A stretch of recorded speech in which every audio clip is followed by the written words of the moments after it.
The mystery surrounding the whereabouts of Sarah Ferguson has deepened as shocking new details emerge.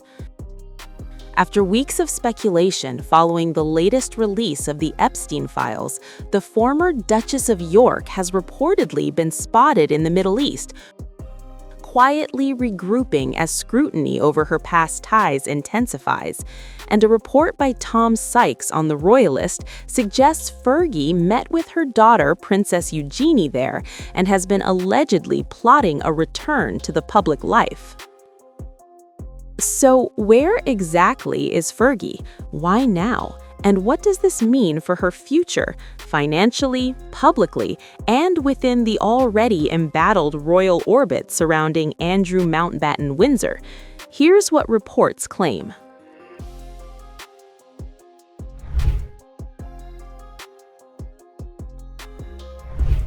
Reports indicate Ferguson has been in Dubai, part of the wider UAE region, where she was said to have privately met her daughter, Princess Eugenie. Eugenie had been in Qatar for Art Basel and reportedly traveled onward to see her mother. This follows a wave of claims suggesting Ferguson had taken refuge on Necker Island with Richard Branson. Rumors Branson strongly denied. But what appears consistent across multiple reports is this: Fergie left the UK shortly after newly released Epstein documents reignited questions about her relationship with the late sex offender. Ferguson has long maintained that she distanced herself from Jeffrey Epstein after his 2008 conviction. However, newly surfaced emails reportedly show correspondence that suggest she remained in contact beyond the timeline she previously described publicly. Separate emails released earlier also revealed that Epstein once suggested she should admit medication abuse and go into rehab after she was caught in the infamous 2010 Cash for Access sting conducted by an undercover journalist. At the time, Ferguson was filmed accepting money in exchange for access to then Prince Andrew, who was serving as a UK trade envoy. She later apologized, calling it a serious lapse in judgment and attributing her actions to spiraling debt and desperation. Those financial troubles have followed her for decades, and now, according to reports, she has told friends plainly that she needs to get back to work as she is in need of money. Sources suggest Ferguson is prioritizing financial stability again. Over the years, she has launched books, wellness products, TV appearances, and brand partnerships. But the latest Epstein-linked revelations reportedly cost her business relationships, sponsorships, and charitable affiliations.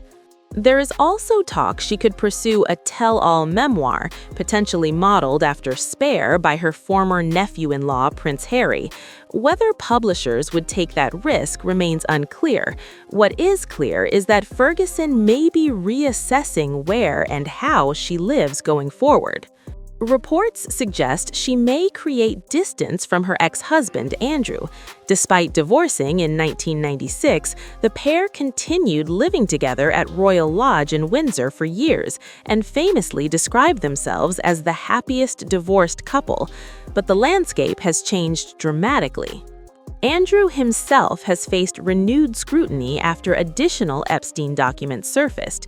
There have been separate reports alleging that during his time as trade envoy, he shared sensitive information with Epstein, claims that have intensified political and public pressure. Buckingham Palace has stated that Andrew must address allegations himself. King Charles has stripped Andrew of his honorary titles and royal duties. According to past reporting, Andrew was loaned millions from family members to fund his 2022 settlement with Virginia Giuffre, money he has reportedly not repaid.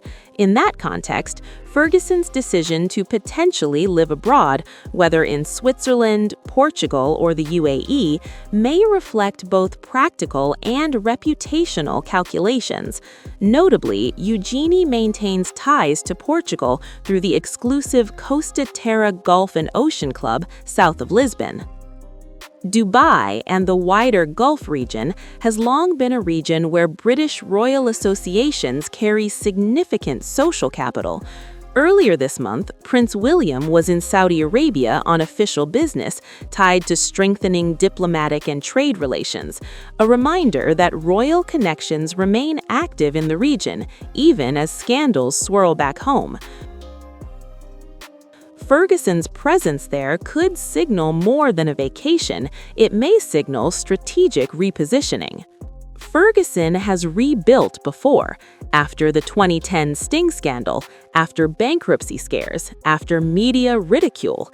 Each time, she resurfaced with books, children's literature, wellness initiatives, and television projects.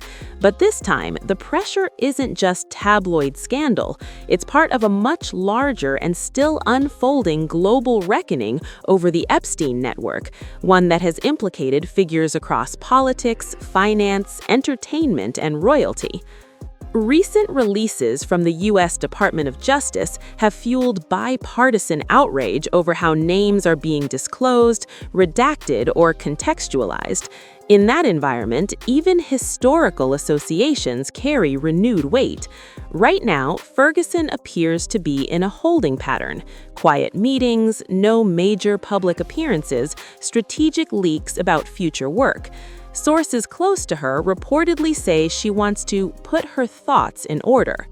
For now, Sarah Ferguson remains in motion geographically and strategically, from the French Alps to Dubai, from scandal to survival, from silence to what may soon be reinvention.